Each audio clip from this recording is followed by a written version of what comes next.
Merci André. Donc oui, exact, Caroline. Donc moi, je suis coordonnatrice dans une filiale spécifiquement. Et je suis, en toute humilité aujourd'hui, je vous ouvre les portes de mon usine, je vous ouvre les portes de notre démarche. Donc, je vais aller dans le très concret, pas de cachette. Je veux vraiment être transparente. Les défis, les bons coups, les petites choses dans l'angle mort qu'on n'avait pas vu. Donc voici, je me lance dans le contexte. Donc, ce qui est important de comprendre, André l'a nommé, on a plusieurs usines avec des procédés différents. Mais moi, dans mon usine, j'ai 350 employés, moins que la moitié de bureaux. J'ai 2 marchés dans lesquels je fais des produits, donc l'agricole et le sport récréatif. Puis le gros morceau, c'est le prochain. J'ai 8 principaux secteurs. Donc, thermoformage, on fait du moulage de plastique, on découpe le plastique, on assemble des composantes. On a un centre d'usinage, des tours numériques, il y en a un autre qui rentre la semaine prochaine, une nouvelle machine, des CNC, des tours conventionnels. J'ai de la fabrication, j'ai des presses qui font des morceaux de métal, j'ai des plieuses, des coupeuses au plasma, des coupeuses au laser, soudure, TIG, MIG, aluminium, acier, pièces 1200 livres, pièces 3 grammes. On a un convoyeur suspendu à peinture, donc on peinture nos propres pièces qu'on assemble par la suite. Encore une fois, pièces de 3 grammes à 1200 livres. On a 3 départements d'assemblage. On a des produits qu'on fait d'une marque maison, on a des produits qu'on fait OEM, puis on a des produits qu'on assemble aussi pour le sport motorisé. Et ça, on emballe tout ça, puis on envoie. En plus de la route de toutes ces composantes-là. Fait que moi, dans les 4 murs du même bâtiment, là, j'ai tout ça. Tous ces procédés-là à gérer en même temps, qui n'ont pas les mêmes risques du tout, qui n'ont pas les mêmes priorisations. Le superviseur qui chapeaute un de ces départements-là, lui, ça ne le concerne peut-être pas le travail à chaud, mais il change de bord du couloir piétonnier, puis là, ça devient une priorité de ce côté-là. Donc, le défi ici, c'est vraiment ça. Par où commencer? Le fameux comité santé-sécurité. Donc, au cours de ma jeune carrière, il n'y a pas une organisation que j'ai rencontrée qui ne sait pas qui doit mettre en place un comité santé-sécurité. Bon, avant, le projet de loi, c'était les groupes prioritaires. Maintenant, c'est pas mal tout le monde. Mais il n'y avait pas une organisation qui ne savait pas qu'il devait faire ça. Ceci dit, il n'y a pas une organisation qui ne m'a pas demandé de revamper ça, de le refaire parce que ça ne marche pas, de revoir les pratiques, de mobiliser les intervenants, d'éliminer la liste d'épicerie. Donc, ce que j'ai décidé de faire avec mon directeur des opérations, mon comité SST de l'époque, c'est de donner la formation comité SST stratégique et efficace. Bon, Marc-André Ferron, évidemment, parce que je trouve tellement qu'il y a une façon simple d'aborder les choses. Puis je me suis dit, si je veux partir du bon pied, on y va avec ça. J'ai exposé mon directeur des opérations à cette formation-là. Ça a amené un constat clair. Aucune stratégie logique dans l'organisation. On fait un peu tout, comme je dis souvent, on tire aux 12. Ça va peut-être atteindre la cible, peut-être pas. J'ai des superviseurs qui se font demander de faire des bonnes actions en santé-sécurité. Quoi ça, des bonnes actions en santé-sécurité? Donc, clairement, à ce point-ci, mon directeur des opérations s'est rendu compte, OK, on n'a pas de stratégie, ça en prend une. Donc, il faut absolument planifier ce qu'on va faire en santé-sécurité, ressources humaines et financières limitées, comme on dit depuis ce matin. Donc, parfait, on organise tout ça, on voit comment on planifie et évidemment, de ça naît une priorisation, analyse de risque, enquête et analyse d'accident, cadenassage, parce que cadenassage, tu ne peux pas passer à côté de ça, c'est un no-brainer. Donc, stratégie, on fait une stratégie claire, on y va avec la base de la pyramide. Donc, on stabilise notre processus d'enquête et d'analyse d'accident, on complète l'inventaire des risques, on ne connaît pas nos risques, on ne sait pas qu'est-ce qu'on a dans notre usine. Puis par la suite, on s'est donné, évidemment, on fait ça, c'est sûr, c'est la base, ça prend ça, mais il y a quand même des petits à côté qu'on peut régler en même temps à côté. Cadenassage, je vous l'avais nommé. Je suis kinésiologue. Mon dada, c'est l'ergonomie. Je vois des choses. Je saigne des yeux. Je continue d'avancer. Je me dis, je vais adresser ça plus tard. Mais reste que moi, je pense, en fait, je me rends compte qu'il n'y a pas personne dans mon organisation qui a la compétence ou qui voit ce que moi, je vois. Il y a le fameux 30 livres qui est utilisé comme ça, mais bon. Fait que moi, je sais qu'il faut que je commence à amener les gens vers là. Ensuite de ça, tout ce qui concerne le programme de prévention, en fait, tous les thèmes SST qui sont applicables, les réglementations qui sont applicables à mes procédés. Donc, toutes, bien, il faut que j'organise ça aussi. Et quand je suis arrivée, on m'avait dit, puis José était là dans le temps, on m'avait dit, bon, là, il faut faire quelque chose parce que l'année passée, on a regardé ça, puis 70% des accidents, c'est des travailleurs de moins d'1 an d'ancienneté dans l'entreprise. OK. Fait que moi, je comprends qu'on n'encadre pas bien les nouveaux qui rentrent, puis je comprends qu'on les parachute dans le milieu de travail. Fait que ça, c'est notre plan. Plan 3 ans,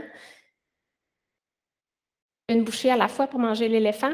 Je suis surprise de ne pas l'avoir entendu encore ce matin. Fait que plan 3 ans, on essaye d'être réaliste, pas trop ambitieux.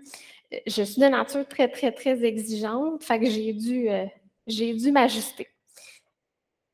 Donc, concrètement, là, je rentre vraiment dans le détail. Pour ce qui est de tout ce qui est enquête et analyse d'accidents. Donc, on a révisé notre processus au complet. On a créé le logogramme. On a un peu réécrit le programme pour être sûr que c'est-tu vraiment ça qu'on veut faire? Est-ce qu'on veut vraiment l'appliquer comme ça? Bon, on a revampé tout ça un petit peu. Ensuite, on a mis à jour la formation pour les superviseurs. Même si tu l'avais déjà faite, viens-t'en, on va la refaire. On va la refaire ensemble avec notre nouveau programme, on va adapter à nos nouvelles pratiques, on va aller vraiment remettre ça à neuf. Clarifier les rôles et responsabilités. J'ai travaillé fort pour enlever la responsabilité de la gestion de l'accident aux ressources humaines.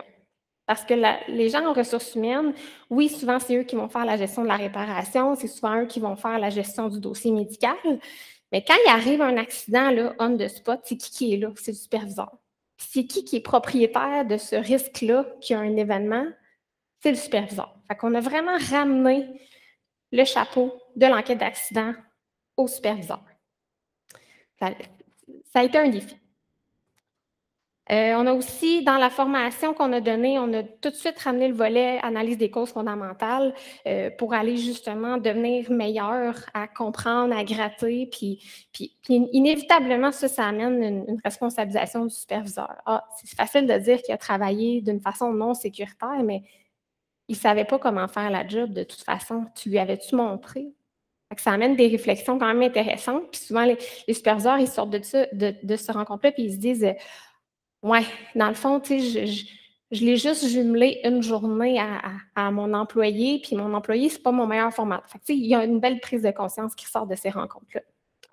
Les objectifs de cette stratégie-là, ben, ça a été d'outiller les gestionnaires, de s'approprier l'activité.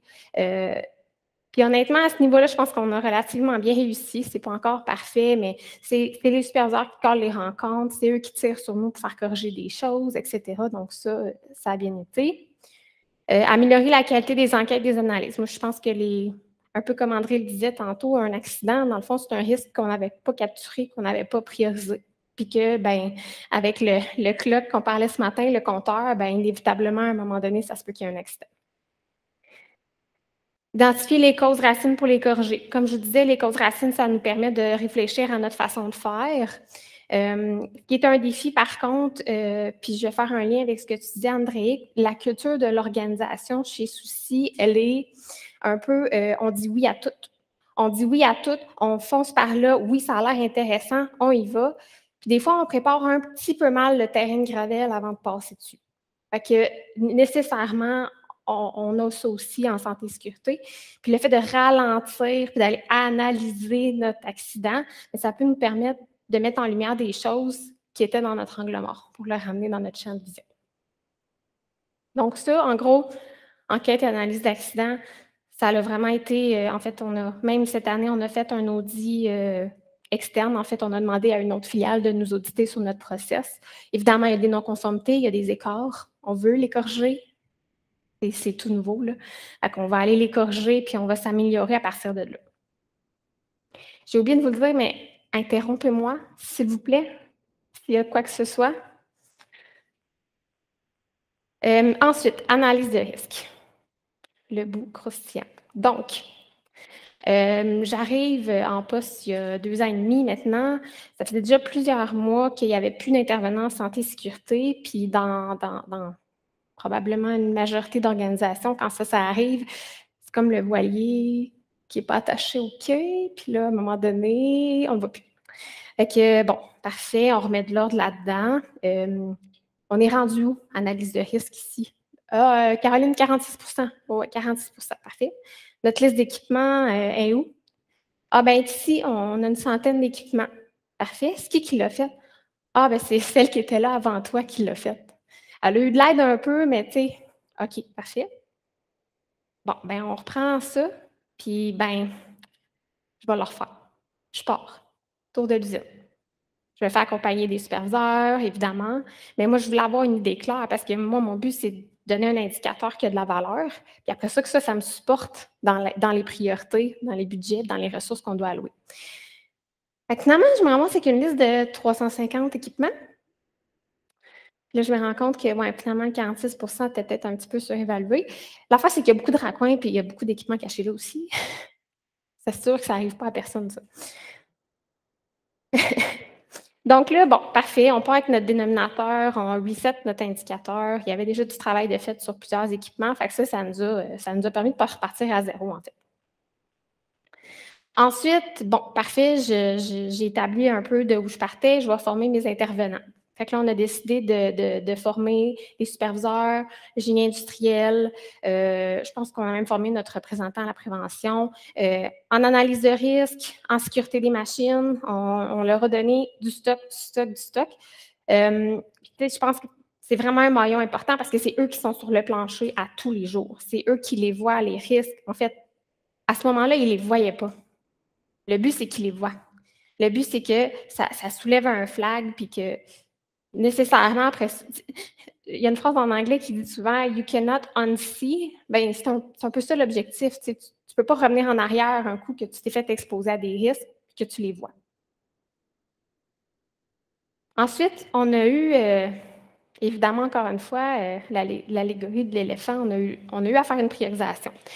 Donc là, moi, j'ai 350 équipements, machines, à peu près autant de postes, parce que j'ai à peu près un travailleur par machine, qui ne sont pas tout le temps fonctionnels en même temps, parce que j'ai 150 employés d'usine. Fait que vous voyez un peu que, bon, fait que là, si j'ai 350 analyses d'équipements à faire, j'ai probablement à peu près autant de postes à regarder. Fait que ça fait une liste de tâches qui est très, très, très, très longue. Fait que ce qu'on a décidé de faire, c'est prioriser les analyses de risque pour les machines et les équipements. Pourquoi? Sécurité des machines, les potentiels à haute gravité sont là. Les accidents potentiels à haute gravité, les amputations, bon. Fait qu'on part avec ça. Puis, on se met malheureusement un peu des œillères sur les activités parce que souvent, on jumelle des activités en dehors du temps de cycle de la machine. Fait qu'on a un peu des œillères comme ça. On regarde un peu moins, mais on regarde vraiment les mouvements de la machine. On veut vraiment répondre à la tolérance zéro des pièces en mouvement. Parfait. On part avec les machines, les équipements. Qui fait ça? La question qui tue, qui fait ça? Fait que là, mon directeur des opérations, il me dit, ben là, pour continuer un peu à travailler les notions qu'on vient de donner aux superviseurs, ben ça serait peut-être intéressant qu'ils en fassent des analyses de risque. Là. Bon, parfait. Fait qu'on décide d'utiliser nos superviseurs comme maillon coordonnateur des analyses de risque. Ce qu'on a fait en premier lieu, c'est qu'on s'est dit, bon, des tables élévatrices, des équipements de levage, il y en a dans tous les départements. OK, on tient quelque chose. Fait qu'on a regroupé tous nos superviseurs, notre représentant à la prévention, le directeur des opérations, puis on a fait une analyse de risque sur une table élévatrice, puis on a fait une analyse de risque sur un équipement de levage. Fait qu'on a complété tous les risques de ces deux équipements-là. Puis là, on leur a dit, ça, c'est votre base, c'est votre gabarit. Vous connaissez les risques qui sont relatifs à ces deux équipements-là, on les a faits ensemble. Vous partez avec ça, puis votre mandat, c'est de compléter l'analyse de risque de toutes vos tables élévatrices dans votre département, puis de tous vos équipements de levage. Donc, ça les a occupés pendant peut-être 3-4 mois. Puis, ce qu'on leur a dit, c'est en parallèle à ça, moi puis l'ingénieur d'usine, on va continuer à vous supporter dans l'analyse des machines plus complexes, peut-être qui demandent un peu plus de notions techniques. Fait que c'est à eux de nous appeler puis de nous dire OK, ben j'ai cette machine-là que je préfère cette semaine. Puis là, on se bouquait du temps. Puis ils restaient quand même beaucoup en contrôle sur la vitesse à laquelle ils avançaient leur département. Donc, nécessairement, on visait l'autonomie des superviseurs dans cette démarche-là. On ne voulait pas organiser leur horaire à leur place. On leur faisait des coucous quand ça faisait longtemps qu'on n'avait pas fait d'analyse de risque dans ce département-là. Et on s'est mis en place aussi une gouvernance pour s'assurer que ça avance. Pas oublier le voilier qui va à la dérive, voilà. L'objectif de cette démarche-là, évidemment, c'était d'élargir le plus possible le bassin de gens qui vont être capables de faire des analyses de risque, qui vont être capables de supporter. C'est comme une image bizarre que j'avais, mais je me disais, tu sais, plus que ta pelle est grande sur ta gratte, bien, plus que tu ramasses de neige. Fait que moi, c'était un peu comme l'optique que j'avais. Plus que j'ai de monde qui vont provoquer des rencontres, plus que j'ai de monde qui peuvent participer, je vais peut-être avancer un petit peu plus vite. Parce que moi, 3 ans, ça ne me tentait pas. Moi, je voulais que ça soit fait tout de suite. Réaliser une analyse de risque en équipe multi. J'ai l'impression que peu importe la méthode d'analyse de risque qu'on va utiliser dans n'importe quel milieu, ça va toujours rester, il y a une portion qui va rester subjective. Ce qu'on veut, c'est le plus possible s'approcher de l'objectivité puis d'aller transformer la perception en fait. Fait qu'on essaie d'avoir le plus de monde autour de la table qui ont des points de vue différents. Ça n'a pas été rare qu'on ait impliqué des opérateurs directement dans notre analyse de risque. Donc, le but, c'est d'avoir le point de vue différent, de se faire un consensus. De cette façon-là aussi, ce qu'on voulait, c'est faire progresser le KPI rapidement. Plan 3 ans, donc ce qu'on s'est dit, c'est bon, parfait, on priorise post-machine, mais on aimerait ça que 100% des post-machines qu'on a dans l'usine soient réalisés en dedans de 2 ans. Puis après ça, on se fait un plan pour les postes. Donc, à partir de l'année 2, on commence les postes de travail. On vise 50% des postes la première année, puis on vise 100% des postes à l'année 3. Fait que comme ça, dans notre cycle de 3 ans, on va avoir vraiment fait la loupe au complet, en sachant très bien que l'inventaire de risque n'est jamais complet. Comme on se disait ce matin, l'inventaire est toujours à réviser. Puis l'objectif aussi, bon, on parle depuis tantôt, le superviseur s'éveille à ses risques, il prend en charge les risques. C'est arrivé à certaines occasions, après quelques mois, que mes superviseurs étaient leaders sur l'activité d'analyse de risque. Je recevais un appel, puis le superviseur, il me dit « Caroline, là, il y a quelque chose qui vient de débarquer dans mon département génie industriel, il y a une mise en prod qui se passe, puis là, c'est gros, j'ai peur, j'aime pas ça, puis je ne sais pas si on fait l'analyse de risque. » Yes, il a compris. Compris, lui, que c'était le gardien des portes invisibles de son département, puis il a compris que ça prenait ça pour qu'il se sente en contrôle sur ce qui se passe dans son département. Bulletin à l'an 2. Donc, encore une fois, à la pyramide, je vous ramène parce que vraiment, on est dans la base. Les analyses des tendances, comme je vous disais, là, on vient de finir la loupe de l'audit externe. Fait qu'on a déjà été en mesure de se mesurer, puis on a déjà des petites corrections à faire. Toujours l'objectif, c'est l'amélioration continue. Pour les analyses de risque, donc, en date d'hier, 85% de nos machines et de nos équipements sont réalisés. La cible de 100% est toujours atteignable. C'est des petites machines qui nous restent. On a eu des petits pépins récemment, donc niveau organisation, fait que ça a pris un peu de délai, mais le 100% de l'année 2 va être atteinte. Analyse de poste, 13%. Je vous en reparle tantôt. Les leçons. Quelque chose qui a vraiment été dans notre angle mort puis qu'on n'avait pas anticipé, c'est que, vous vous rappelez encore les 8 secteurs de mon usine? Ce qui est arrivé, c'est qu'on a eu des superviseurs que sur les 350 machines, il y en avait peut-être 92. Puis il y avait un autre superviseur, lui, qui avait un autre département qui était un petit peu moins volumineux en termes d'espace, puis lui, il y en avait 8. Fait que lui, ça n'a pas été long remplir, faire le tour. L'autre, visiblement, c'était une grosse montagne qu'on envisageait. 92 machines. C'est gros, là. Fait que l'inégalité dans les départements, ça l'a amené des freins, ça l'a amené des gens peut-être à.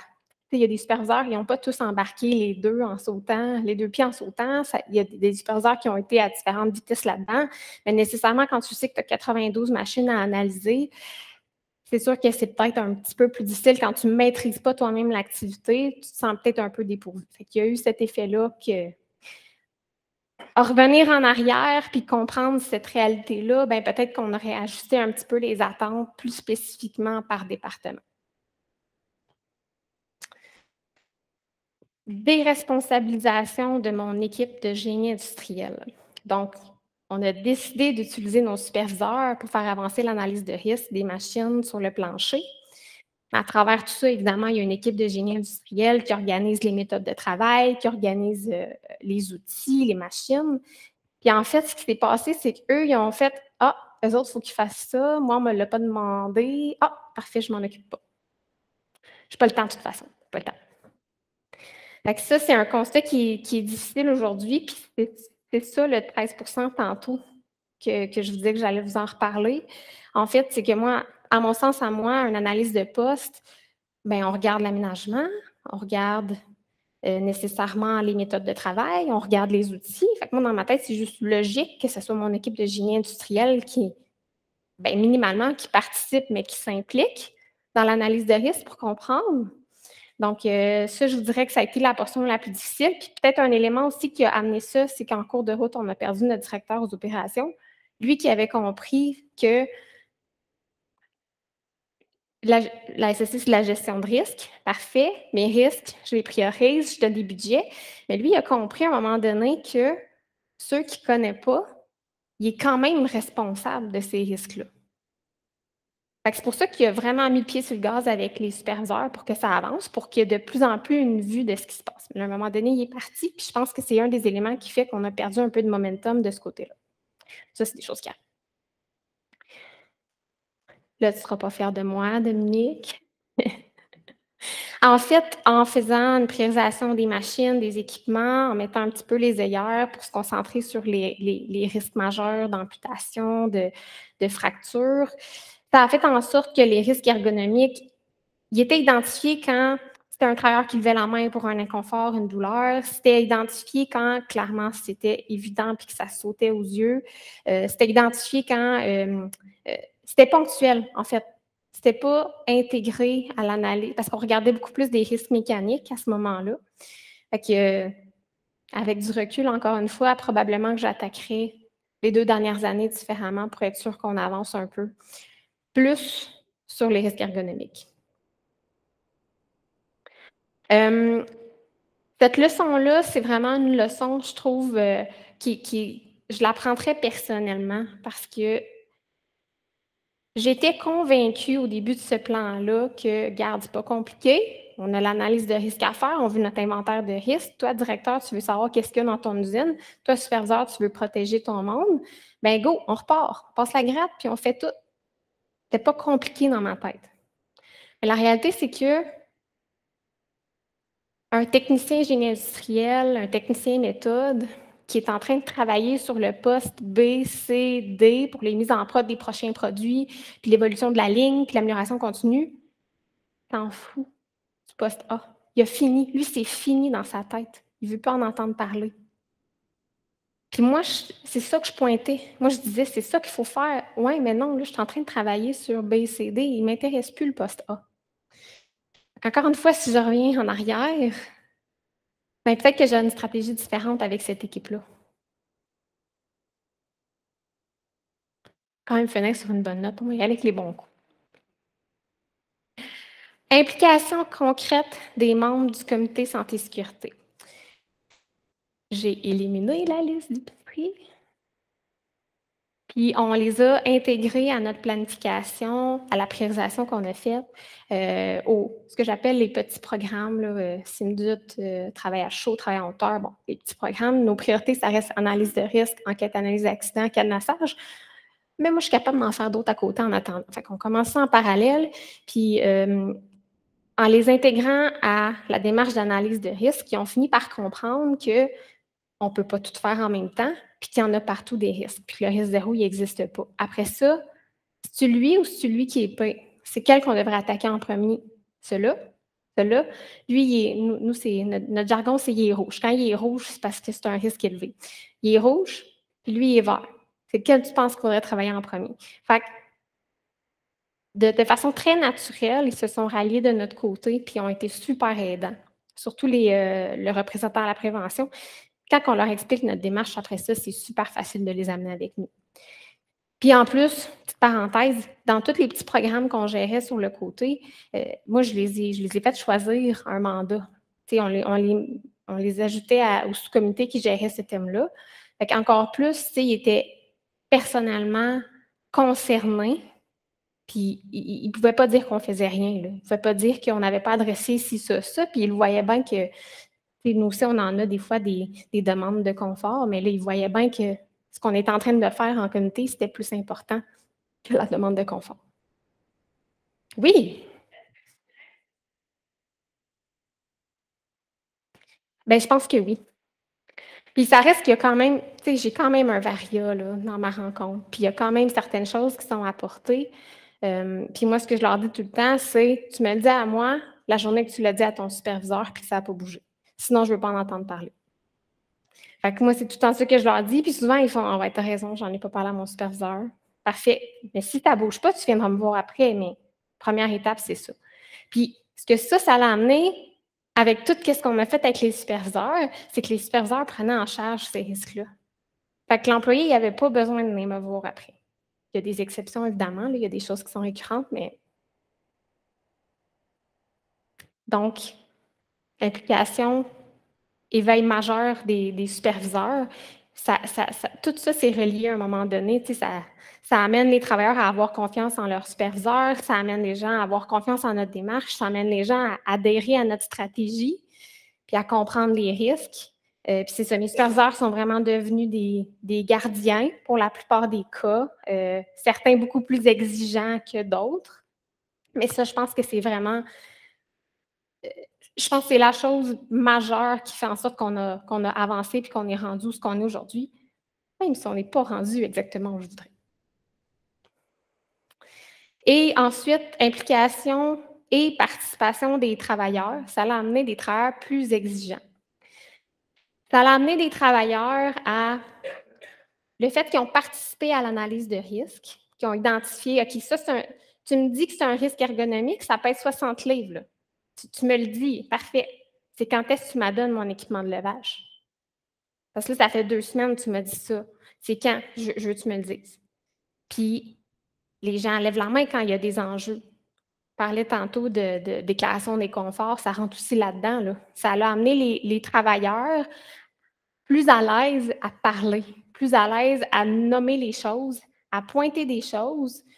Puis quand on fait des rencontres mi-annuelles, annuelles, là, pour parler de la performance de l'organisation, puis à la fin, souvent, quand on dit « Avez-vous des questions? » c'est toujours des questions santé-sécurité. « Hey, vous avez dit que vous feriez ça. On peut avoir une date? Quand est-ce que ça va être fait?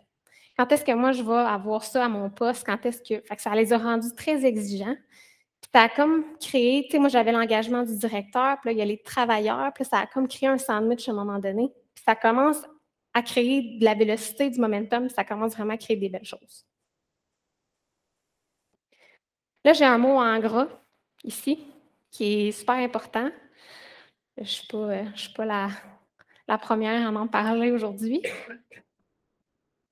Moi, toute seule, je reprends l'exemple de la grappe, ma pelle est grosse comme ça. Plus que j'implique de gens, plus que ma pelle est grande, plus que je ramasse de neige.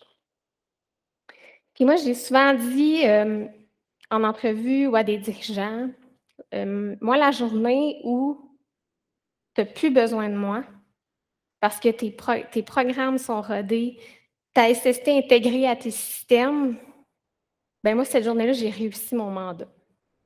La journée que tu as plus besoin de moi, j'ai réussi mon mandat. C'est une dichotomie un peu parce que c'est sûr que je veux travailler, c'est sûr que je veux changer le plus possible pour le mieux dans l'environnement des gens, mais la réalité, c'est que la journée où est-ce qu'on n'a plus besoin d'un intervenant en SST, c'est parce qu'on est vraiment mature, on a une bonne culture, puis on est capable de faire avancer les choses. Donc, l'implication, ça amène une appropriation, nécessairement qui amène une imputabilité. Évidemment, tout ça, système de gestion. Je ne suis pas allée là-dedans aujourd'hui, je voulais vraiment vous partager une expérience anecdotique, mais évidemment, tout ça, c'est plus facile quand on a le système pour le gérer.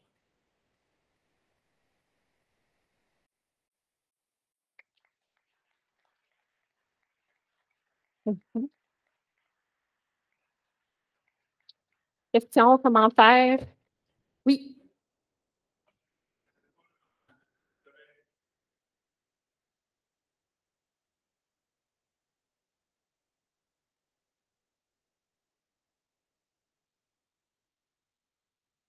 le rendement. Fait que mettons, je recule, si tu peux.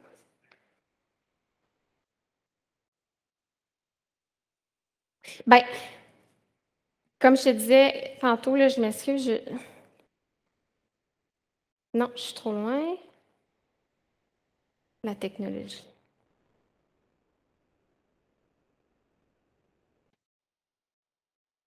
Je m'excuse, le bulletin. Bon, fait que 2 ans après le plan de départ, on a 85 de nos équipements, de nos machines qui ont été analysés. Fait qu'il reste un petit 15. Évidemment, en considérant plus ou moins les postes. J'ai pas la statistique avant parce que j'ai eu à restabiliser mon KPI. Je suis partie d'une liste d'une centaine d'équipements que j'avais 46. Mettons, j'avais 46 machines de fait. Là, je suis tombée à un KPI de 350. Je m'excuse, mes mathématiques ne sont pas au rendez-vous, mais 85 d'environ 350 équipements, c'est quand même un gros avancement en termes de nombre d'équipements, de nombre d'analyses. C'est ça que tu voulais savoir? Ah mon Dieu, OK, tu voulais statistiques, là. Si j'y vais, taux de fréquence, euh, il y a une diminution dans les 3 dernières années, mais je ne suis pas à l'aise de dire que c'est à cause de ça. Parce que c'est multifactoriel. Nécessairement, si mes superviseurs s'éveillent, ils vont voir plus de choses. J'ai des superviseurs qui, à un moment donné, se sont rendus compte que s'ils faisaient un peu de ménage, ben, il y avait moins de monde qui s'enfargeait dans les palettes.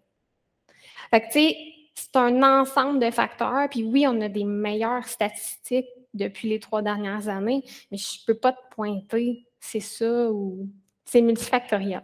Nécessairement, qu'il y ait la présence de quelqu'un, c'est sûr que c'est aidant, mais ce n'est pas uniquement ça la réponse. Moi, je pense que le directeur des opérations a eu un éveil aussi qui a amené des exigences, tout ça. Oui.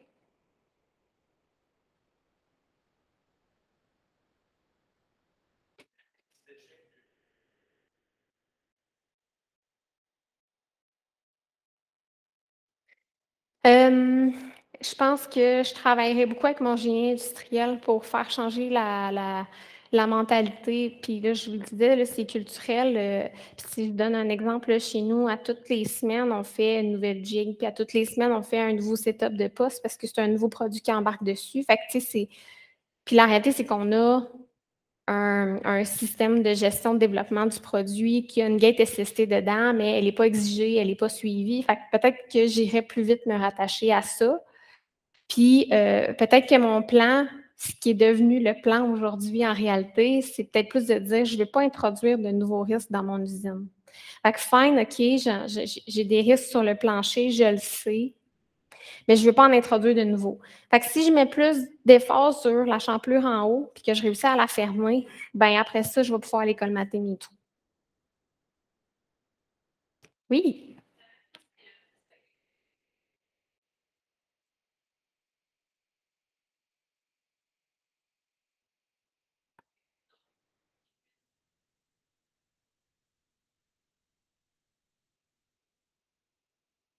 Hem, 2 choses. Première chose, directeur des opérations. Nécessairement, ce que mon boss aime me passionne. Ce que mon boss exige, je le fais. Puis on est vraiment chanceux chez Souci, les superviseurs sont sur la couche. Fait que ça a pas été j'ai pas ramé à contre-courant avec eux. Ce qui a été dur à faire passer, c'est: «J'ai pas le temps de faire ça». Correct, on va le trouver. On va s'arranger pour te donner du temps. Puis nécessairement, il y a une courbe d'apprentissage. Au début, faire une analyse de risque, ben, c'est un peu plus long parce que je comprends pas exactement le lien entre le danger, nanana, bon. Fait qu'au début, c'est long, mais après ça, là, je te dis aujourd'hui, mes superviseurs, ils ouvrent le logiciel, la plateforme d'analyse de risque, puis tac, tac, tac, ils me remplissent ça, puis c'est bon ça, êtes-vous tous d'accord? Oui, parfait, on passe au prochain risque. Tu sais, ça prend du temps à établir ça, mais on a eu zéro résistance de nos superviseurs. Oui.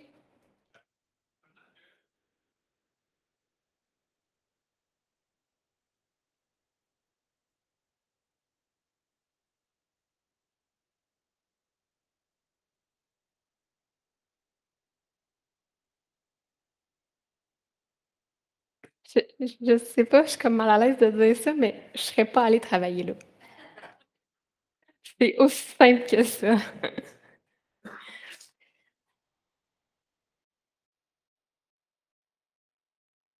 Une autre question? Oui?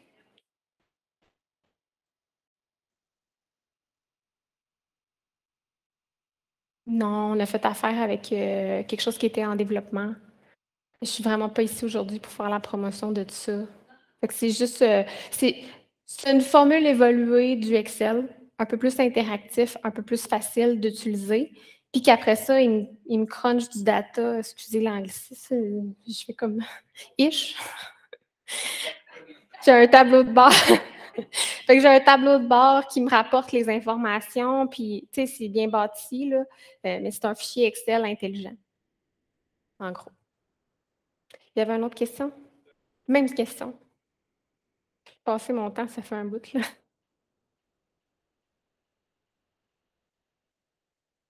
Oui, oui. Ben, là, c'est ça, là, le constat, c'était qu'on s'était pas penché assez sur les risques ergonomiques, mais là, de plus en plus, on se réveille à ça. Puis ce qu'on fait, en fait, c'est que notre plateforme d'analyse de risque, elle est très limitante pour les risques ergonomiques. Fait que quand on analyse quand on identifie un risque ergonomique, on va le passer là-dedans pour une première évaluation, mais souvent, ce qu'on fait, puis là, on dirait que je fais du marketing, là, mais en étape 2, ben, on utilise E2 avec l'application en fait de Dominique pour aller être beaucoup plus précis et objectif dans ce risque-là. Il est-tu vraiment en rouge ou finalement il était orange ou finalement, bon. Fait que nous, on utilise les deux plateformes ensemble là, pour y arriver parce que la plateforme est vraiment plus facilement utilisable pour les risques mécaniques, les risques thermiques. Les risques ergonomiques, c'est multifactoriel tout le temps, fait que ça s'additionne. Le logiciel E2 est vraiment beaucoup mieux pour gérer ça que notre plateforme initiale. Merci.